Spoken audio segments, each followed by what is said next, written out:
Are you hungry? Are you humble? Are you smart?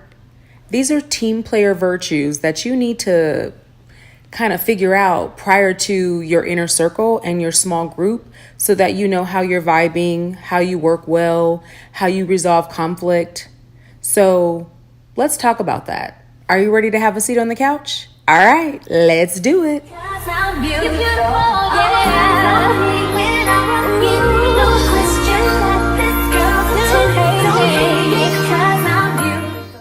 So, the first virtue I'm going to talk about is hungry. And I know it well because that's my biggest virtue after finding out about myself over the past week.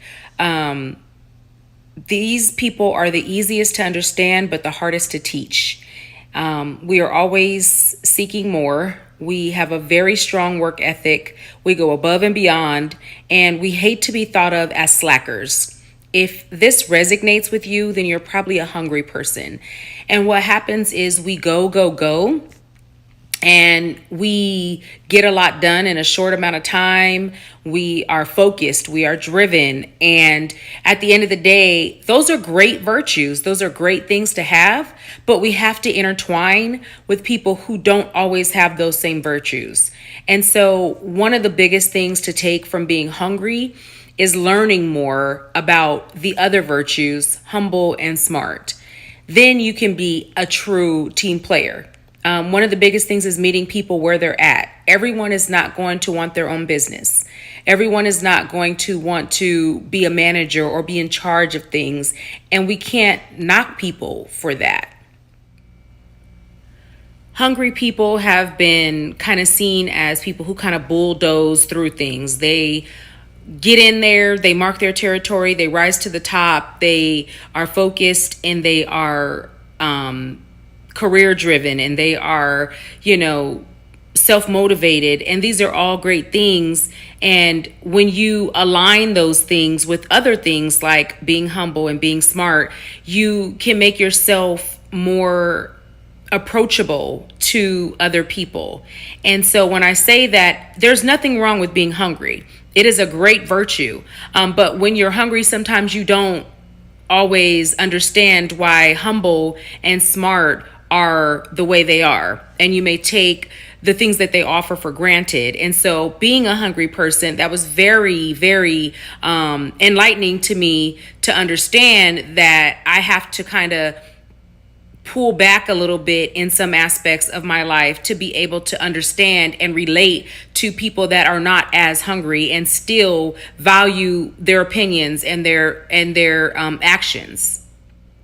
So the next one I want to talk about is humble. Humble people are people who redefine humility. They are others centered.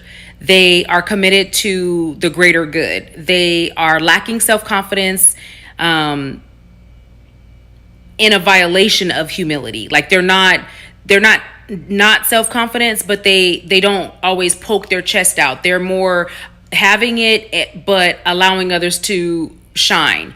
They ask and receive forgiveness. So they're very humble in what they do. They are great people to know because in a sense, they are very loving and caring and nurturing people. And that's men or women. They're more like, people look at them as pawns. They look at them as movable. Like they're gonna, if they really get all the information, then they will agree and they'll go towards what I'm looking for them to do. And so at the end of the day, being humble, you have to also appreciate a hungry person and a smart person because they're going to be more outgoing and more outspoken at times. All right, so the smart people out there, and I'm not saying you're not smart if you don't focus on just these traits, but smart people are usually EQ, not IQ. They're self-aware. They're people smart. They have a lot of common sense. They can read people. They read the room well. These are people who would be considered like charmers. They can win people over. They're very, very intellectual, but yet they are very lovable and they're very skillful. And so smart people are smart people virtues, I should say, not just smart people. Smart people virtues, when you're in a group, can often lead to people feeling like they're not on your level. And so they may not interact with you as much. And so knowing exactly where you are allows you to build these team relationships and these personal relationships. So now we're going to dig into how this actually affects your relationships. So how this affects you in groups as far as teamwork or personal relationships. A hungry person who is always seeking more is not necessarily needing to be validated by anybody else, but they want to validate themselves. So they're going to go out there and strive, and they're going to keep working. And these are typically workaholics. These are typically people who are always doing something. I am known for, instead of relaxing at home, cleaning up, reorganizing. Instead of laying around, I'm like, oh, I could be doing this. I feel like I'm wasting time if I'm not doing that. So if you understand as a smart and humble person that a hungry person that's just how they are, it's nothing against you, then you can understand and appreciate the values that they have. As a humble person, you are actually making sure that others are taken care of. You're making sure that you're reinforcing decisions. You're asking for forgiveness and receiving that forgiveness, and making sure that everybody is on the same page in the relationship. As far as a smart person, they're going to make sure that everybody is in line. They're like, okay, this is common sense. This trip should have been planned. And usually the hungry person is planning it. But overall, when you interact with people, you have to understand where they're coming from in order to gauge where your relationship is going. So here's why I say, let's just keep it 100. This is where I break down things.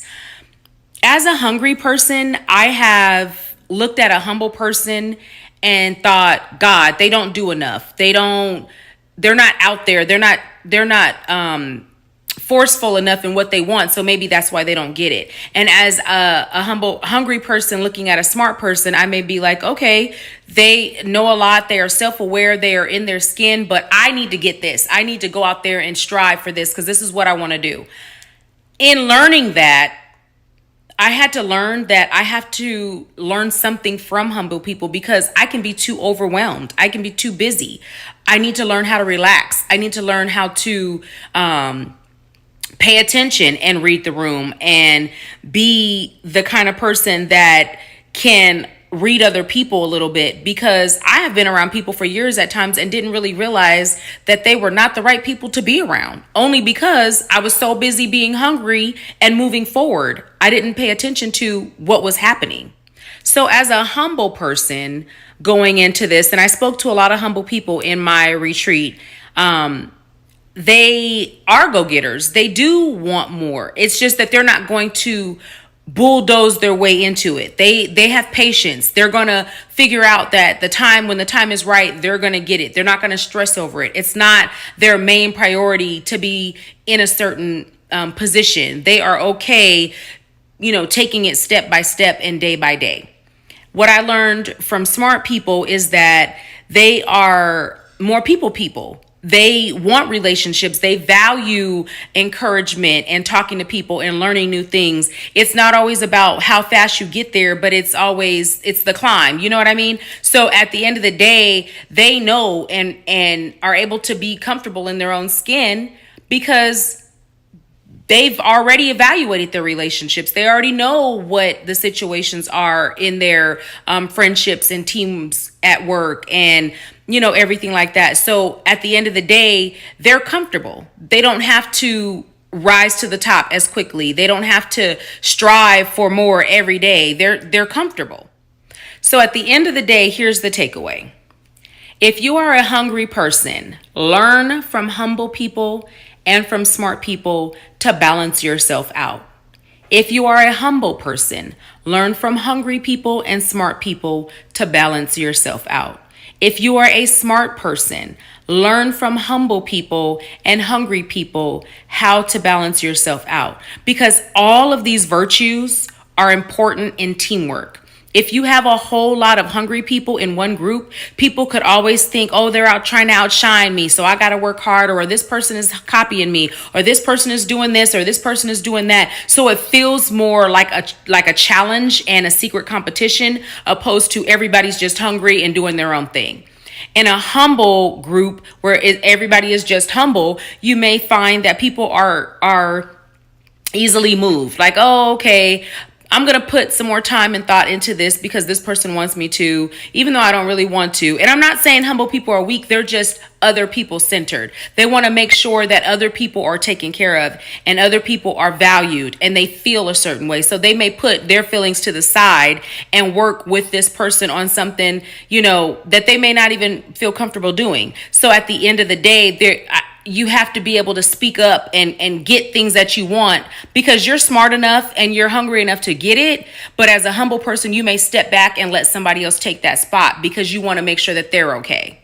And then as a smart person, you have to make sure that you are checking the way other people are feeling and the way other people are communicating as well, because you may understand what's going on, but they may not. Like my sister, one day we were doing something and I kept telling my niece something and she was like, Stacy, you're not picking up what she's putting down. And I started laughing like, no, I'm not, obviously, because I'm not really paying attention to her. I'm just going straight for what I want to do. And at the end of the day, that's not appropriate in any of these virtues. So learning about everybody's virtue will allow you to have a stronger, more concise group of friends, family, and coworkers. So I'm going to put up a diagram that I drew when we were doing the retreat and refresh, so that you can see the virtues and values of each group. And so you can kind of place yourself and then learn from different people. So what I suggest is writing down a group of people that you deal with often as hungry, writing down a group of people you feel are humble, and writing down a group of people you feel are smart. Asking them these virtues and actually letting them figure out which one they're in, and then actually taking the time to learn from one another, learning how to be more hungry when you're humble and smart, learning how to be humble when you're hungry and smart, and learning how to be hungry and humble when you are smart. And I'm not saying these things as physical terms. I'm saying them as virtues, things that you cultivate within yourself that would name you to be one of these types of people. All right, everyone. I am so glad that you have taken the time to actually watch the video, that you are as excited as I am about learning new things about yourself, growing, sharing, and appreciating who you are and living your best life. If you can, please like, share, and leave a comment if this is something that actually helped you. And I will see you in the next video, or you will see me in the next video. Have a wonderful day and deuces.